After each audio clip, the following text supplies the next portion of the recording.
to number 5 Duke earlier this season. Before the game, a moment of silence for Tar Heel student body president Eve Carson, who was killed earlier this week. First half, Danny Green, the game of his college career on Saturday night. The huge Thunder jam over Greg Paulus, who was trying to draw the charge. Didn't work. Tar Heels up 10. Moments later, Marcus Ginyard knocking the ball loose. Danny Green comes up with it, finds Harhead and Quentin Thomas to Wayne Ellington. Devils turned it over 13 times. UNC up 11 at the half. Second half now. Duke is down 46-37. Here comes the scrappy Greg Paulus. I think every Blue Devil point guard has to be scrappy. It's a rule. He led Duke with 15 points. But here comes Tyler Hansbrough. Don't tase me, bro. Didn't go to the line at all on Saturday, but he spins and wins there. UNC up 6. Later, John Shire. Duke can do this. Shoot the 3. Duke down 3. Then it's Kyle Singler. Yes, sir. We're tied at 60. Duke was 10 of 29 from 3. Then it's Shire again. This time puts it on the deck. Blocked, but gets the second effort. Duke's first lead since the opening bucket of the game. North Carolina not going to go away. I mean, come on, they're the number 1 team in the nation. Wayne Ellington dropping a funky baseline. We're tied at 68. Still top. Hansbrough. This is where North Carolina made their money on Saturday. The offensive glass. There's Hansbrough. Get off me. The 6th player in UNC history to score at least 2,000 points. UNC had 23 second chance points on Saturday. Paulus misses the 3. Duke remains down 2. Now, pretty much their last chance, last viable chance. Less than a minute to go. North Carolina up 4. There's Ty Lawson sneaking a peek at Gerald Henderson. That's when Lawson steps in and makes the steal. As I mentioned, 13 turnovers by the Blue Devils. Hansbrough had 16 points and 15 boards. Danny Green there for the tip, showing hustle. 18 points, 8 boards, 7 blocks by himself. And North Carolina, the number 1 team in the nation, wins 76-68. 4th time that Carolina has played at Duke as the number 1 team. They are 4-0 in those games. Hansbrough has won 3 straight games at Cameron Indoor.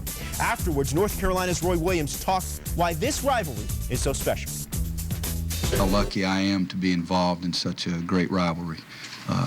That was 2 teams out there that were playing as hard as they could possibly play. I'm daggum exhausted. It's just the bottom line. But what a great situation for college basketball. And as I said, I'm very happy to be involved in it. I'm proud of our guys. You know, we finished 26-4 in the regular season, and they've always played hard, and they did that again tonight. Here was the difference in the game. With 5 minutes and 40 seconds left, Duke had a 2-point lead, but then North Carolina went on a 10-0 run to seal it and win the ACC regular season title. Duke 0 for 11 from the field, and they couldn't get to the line. North Carolina only 4 of 10 from the field, but that was enough. For more on this game, here's the game day crew. Second-ranked UCLA hosting Cal. Bruins coming off the overtime win against Stanford. Senior Lorenzo Monterreal's last game at Pauley. Ryan Anderson first half on fire. The 3. And then the tip. Anderson here, the lay-in and the foul. He had 21. Cal at Pauley here up 7 at halftime. As you go from Cameron Indoor to Pauley Pavilion, pretty good day for college basketball. Under 2 minutes to go. Kevin Love not there. Luc Richard Mbah a Moute doesn't miss. He had 12 and 10. Bruins within 2. Jean-Luc Picard. Mbah a Moute. Cal, the lead back to 4. Russell Westbrook misses. Mbah a Moute misses. Josh Shipp cleans up. UCLA down 2 again. Free throws pushed it back to 4. Under 30 seconds left. Kevin Love, the big guy, for 3. Now watch the inbound. It goes off Anderson's leg and out of bounds. UCLA is going to get the basketball here. Down to 1. Anderson thought he was fouled. Where have we seen this before? Well, thanks for asking. It was Thursday against Stanford. Darren Collison blocked by Lawrence Hill. The foul on Hill. Collison hit both of them. UCLA won in overtime. Another dicey call that went the Bruins' way. That gets us back to this Saturday.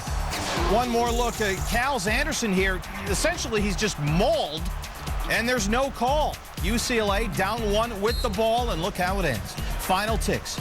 Josh Shipp from behind the backboard on the inbound. Up and and over. It's in. Now Cal will inbound. They go for the home run ball. Shipp gets back on defense to his credit, but then he just sort of punches it out of bounds. What's the deal with all this? It's pandemonium. Shipp's shot appears to go right over the top of the backboard.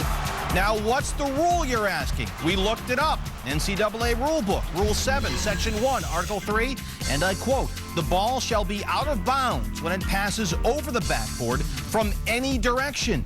Same replay now. Pac-10 official supervisor said it crossed over the corner of the backboard. The official said it was too close to call.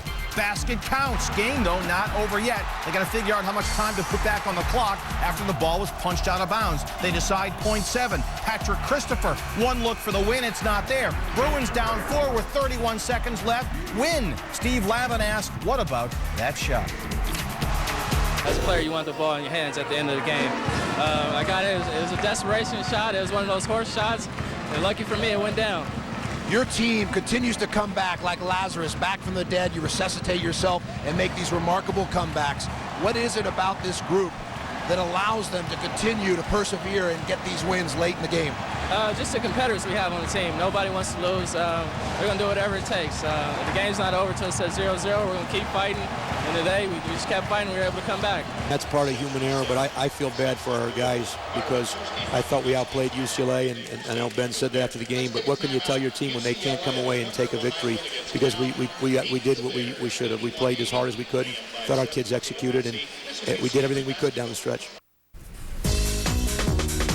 Big South Championship, Winthrop, and their first-year head coach Randy Peel looking for their 4th straight Big South title. Standing in their way, Kenny George, 7'7", and UNC Asheville. Second half, Michael Jenkins was the story for Winthrop. He had 33 points. That ties a conference championship game record. Later, Taj McCullough, the dunk and the foul, part of a 15-2 run. He had 14 points.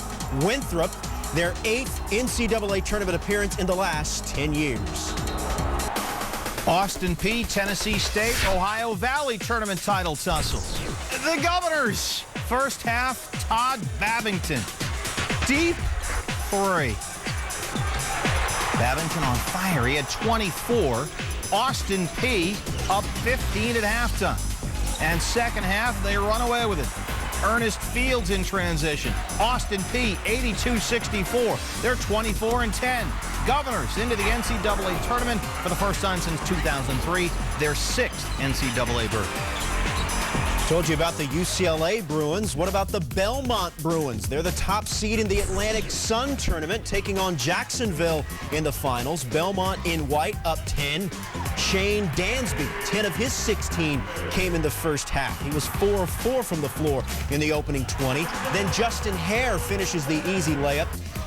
He was the Belmont's leading scorer during the regular season. He had 14 on Saturday. Keaton Belcher, one of Belmont's 13 threes. They're on to the NCAA tournament, 79-61. Sadly, Bob Huggins was not wearing the mustard shoes as the Mountaineers finish up on the road at St. John's, a team that is not eligible for the Big East tournament. That's St. John freshman Malik Booth. He nailed 2 big free throws with 5.5 seconds left in the game. Red Storm up 2. But here comes West Virginia's Joe Mazzulla, channeling his inner Tyus Edney, and we're tied at 68 as he goes the length of the court. We go to overtime. In the OT, West Virginia scored the first 7 points in overtime. Wellington Smith, the big dunk, and the Mountaineers pick up the win 83-74.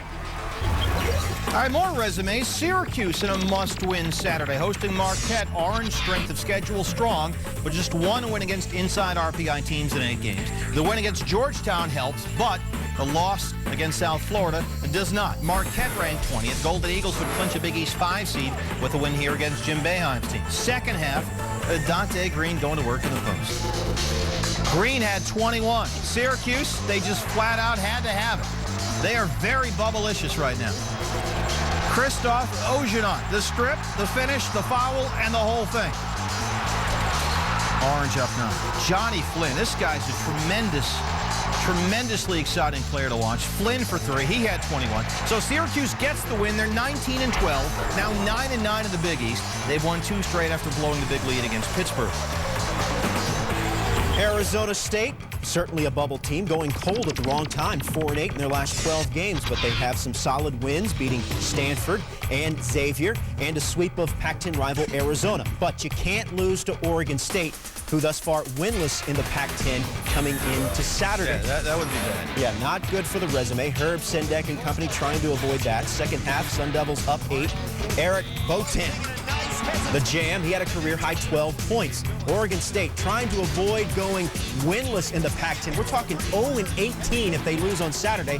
Cut the lead to 3 after that Calvin Haynes 3. But Ty Abbott hits a long triple of his own. Sun Devils go back up 7. James Harden right by the defense. Sun Devils go on to win 77-64. Here's an interesting team. Baylor already having hit the magic mark of 20 wins with a winning record in the Big 12, but only 4-8 against the RPI top 50, 5-7 in their previous 12, but they've beaten Notre Dame, they've beaten Texas A&M, and they've beaten Kansas State. Could they beat Pat Knight's Red Raiders? They were in Lubbock, where the Bears had lost their last 9 visits. This is a tough place for them to win. Henry Dugat, Kevin Rogers. Yeah, 2 of his 10. Lacedarius Dunn. This was his night. Lacedarius Dunn had a career-high 38. Yes, it goes. Second half, John Roberts. Ammo foul. He had 25. Texas Tech down 11. Curtis Gerals finds Kevin Rogers. So Baylor gets it done, 86-73. They're 21-9, 9-7 in the Big 12. Tech 2 games under 500. Big East regular season title on the line between number 13 Louisville, number 10 Georgetown. Condoleezza Rice in attendance to catch this one. Georgetown showing great strategery in the second half. Austin Freeman hits a 3 at a game-high 15. Hoyas up 11 later in the half. Terrence Wiggins gives the Cardinals a 51-50 lead with that triple. 1 minute left. Tied at 52. DeJuan Summer. Yes, sir. Hoyas shot 65% in the second half. Closing seconds. Louisville needs a 3. Eric Clark, no, sir. Williams gives it back to Edgar Sosa, who cannot find the mark, and Georgetown wins by 3, and they capture the Big East regular season title in the process. Third-ranked Memphis trying to complete its second straight unbeaten Conference USA season, hosting the UAB Blazers, who came in with 22 wins. But on the outside, looking in on a lot of bracketology bubbles. Joey Dorsey, the big block down the other end. Willie Kent misses, and Dorsey does not. Memphis up 10. The lead would balloon to 36 at one point. Dorsey had himself a ball game, 16 points and 12 boards. Here he is again. Memphis, 39th straight Conference USA win. Coach Cal's third straight 30-win season. They're 30-1. Number 6 Kansas closing out their regular season on the road against Texas A&M. Second half, Sharon Collins, the steal. And he goes the rest of the way for the layup. 11 steals on the day for Kansas. Ball security a problem for Texas A&M. Then it's Mario Chalmers. He hits the 3. Chalmers and Darrell Arthur each led KU with 16 points. Brian Davis, naughty, and 1. Kansas earns at least a share of their 4th straight Big 12 regular season title with the win. Back to the Pac-10. Win over number 7 Stanford would greatly help USC's NCAA chances. O.J. Mayo had 25 points, said Saturday he will be back for his sophomore season, beating Taj Gibson there. Devon Jefferson to Gibson here. It's a 14-point Trojans lead. Then off of Brooke Lopez on the inbound, Gibson is going to clean up. He had 20 points and 11 rebounds. Thank you. Gibson one more time. USC wins this one 77-64. The Trojans have now won 5 of 6. They're 20-10, 11-7 in the Pac-10. The Cardinal has lost 2 in a row. Tuscaloosa, a win over Bama would secure an SEC 2 seed and a first-round bye in the conference tournament. Alabama, though, 79-8 on senior days. Mikhail Riley, the 3 beats the shot clock. They're up 4. Less than 30 seconds to go. Vandy down 3. A.J. Ogilvy, the block. Foul by Riley. Tied at 62 after the free throw. Overtime. Riley said it was a stupid play, but he was unbelievable in the overtime. Riley over Ogilvy, and then Riley open for Hurt. One more time. He scored the Tide's first 13 points of the overtime. Finished with 26. Mom loves it. Alabama wins 78-73. These two will meet again Thursday in the SEC tournament. Arizona finishing up against Oregon. Wow. That is a... Why can't these guys just pick a uniform? I was told it kind of resembles a key lime pie color. Can somebody get Phil Knight on the phone? Tawan Porter was red hot. He had 24 points as Oregon outscored Arizona 43-31 in the second half. Marty Lewin hits a three, and the Ducks go on to win 78-69. Here's our Joe Lunardi with more on teams that are also on the bubble. Bubblicious scenario. Senior day, Dayton, the Flyers, and St. Joe's. Both teams need this in the A-10. Jimmy Binney, the senior, knocks down a three. Jimmy Binney again for the Flyers up 15 and looking good. Second half, back comes St. Joe's. Samad Nibbins, the lost art of the mid-range jump shot. St. Joe's back within 10, but 5 to go. The Flyers put it away. Charles Little. There are no little shots in a game like this. 79-67. Dayton gets a good bubble win.